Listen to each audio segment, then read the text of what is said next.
ఇదే కాకుండా ఇంకొక పక్క పోలవరం, అమరావతి మళ్లీ పునర్నిర్మాణం కోసం ముందుకు పోతున్నాం.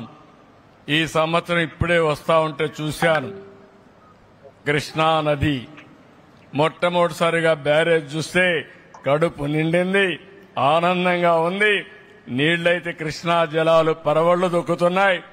అది కూడా చూసినప్పుడు చాలా సంతోషంగా ఉంది. దుర్గమ్మ తల్లి దయ వల్ల ఈ నెలలోనే కృష్ణా నది కూడా ఫుల్గా శ్రీశైలం నిండింది, నాగార్జున నిండింది, పులిచెంతల నిండింది, రాయలసీమకు నీళ్లు వస్తున్నాయి. కాబట్టి రాబోయే రోజుల్లో నీరుంటే ఏమైనా చేయొచ్చు. అలాంటి రిజర్వాయర్ నిండే పరిస్థితి వచ్చేందుకు సంతోషం అని చెప్పి కూడా నేను మీకు తెలియజేస్తున్నా. నేను ఒకే ఒక విషయం చెప్తున్నాను. పేదరికం లేని సమాజం కోసం మేము పనిచేస్తున్నాం.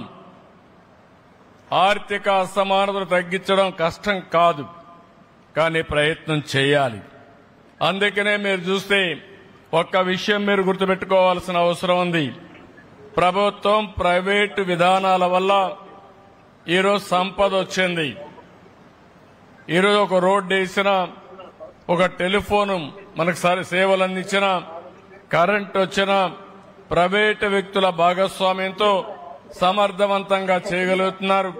సంపద సృష్టించబడతా ఉంది. నేను ఆలోచించేది ఇంకొక విధంగా P4 అనే విధానాన్ని పెట్టి ప్రభుత్వం, ప్రైవేటు, ప్రజల భాగస్వామ్యంతో పేదరికాన్ని పూర్తిగా నిర్మూలించాలనేది. ఎక్కడ పేదవాడుంటే అక్కడ తెలుగుదేశం పార్టీ, ఎన్డీఏ ప్రభుత్వం ఉంటాం, మీకు అండగా ఉంటాం. ఈ రోజు నేను హామీ ఇస్తున్నా. ప్రతి సంవత్సరం చేనేత కార్మికులు ఉన్నారు. ఎప్పుడు కూడా చేనేత కార్మికులు అన్ని రంగాల్లో వెనుకబడి ఉంటారు. ఒక సవాలుగా తీసుకుంటాం.